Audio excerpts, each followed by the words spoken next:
জয় জগন্নাথ। একটা historical day 30শে April. বাংলাতে প্রথম রানী রাসমণি একটা বিরাট মন্দির করেছেন মা দক্ষিণেশ্বর কালী। তারপর বাংলাতে মাননীয় মুখ্যমন্ত্রী মমতা বন্দ্যোপাধ্যায় একটা বিরাট মন্দির, যেটা ইন্টারন্যাশনাল লেভেলে যাবে। তাই জন্য আমি জয় জগন্নাথ বললাম কি জগন্নাথ প্রভু আমাদেরকে এই যে একটা গিফট দিলেন, এই যে আমাদেরকে 380 কিলোমিটার দূর থেকে জগন্নাথ মন্দির আমাদের বাংলা দীঘাতে চলে আসলো, এটার জন্যে মাননীয় মমতা বন্দ্যোপাধ্যায়কে আমরা অসংখ্য ধন্যবাদ জানাচ্ছি। আর গতকাল থেকে উনি পাবলিকের জন্যে খুলে দিয়েছেন। আর উনি এটাও ঘোষণা করেছেন কি পাবলিককে সারা বাংলাকে প্রসাদ আর এই যে ছবিটা এটা পাঠানোর জন্যে অনলাইন ব্যবস্থা, আর কালচার মিনিস্ট্রিকে বলেছেন কি আপনারা এটা ঘরে ঘরে এই জিনিসটাকে পৌঁছে দেবেন। এটা একটা বিশাল আমাদের পাওনা, বিশাল গর্ব ব্যাপার। কিন্তু এখানে দুটো প্রশ্ন উঠছে। একটা হচ্ছে যেটা বিরোধীরা বলছে যে দুটো জগন্নাথ ধাম কখনো থাকতে পারে না একসাথে। আর দ্বিতীয় আরেকটা প্রশ্ন, এই যে ঘরে ঘরে বলা হচ্ছে যে প্রসাদ দেওয়া হবে, আচ্ছা এখানে তো সাধারণ মানুষের যে ট্যাক্সের টাকা, এটা নিয়েও একটা প্রশ্ন উঠছে।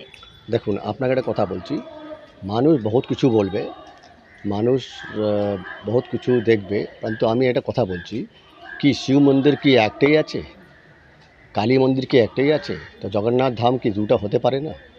তো এইসব কুতর্কগুলোতে আমরা ওইসব জানি না। আমরা জানি কি মা মাটি মানুষ, বাংলা মানুষ তো সব দীঘাতে যেতে পারছে না। যেরকম সিনিয়র সিটিজেনরা যেতে পারবেন না, ছোটো বাচ্চারা যেতে পারবে না, অসুস্থ মানুষরা যেতে পারবে না। তো যদি ওনার বাড়িতে উনি প্রসাদ পেয়ে যান, উনি বাড়িতে যদি চিত্র পেয়ে যান, তো অসুবিধা কোথায়?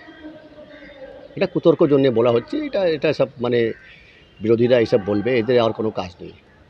গতকাল একটা জিনিস দেখা গেল, যে বিষয় যে দিলীপ ঘোষ, বিজেপির যিনি দিলীপ ঘোষ, যে যাকে বেশ র্যাপ অ্যান্ড ডাপ বলা হয়, যার কথা তির্যকতায় নিয়ে যথেষ্ট সরব হন, তো সেই মানুষটিকে দেখা গেল যে দীঘার মন্দির উদ্বোধনে একেবারে মুখ্যমন্ত্রীর পাশে। কি বলবেন? একদম।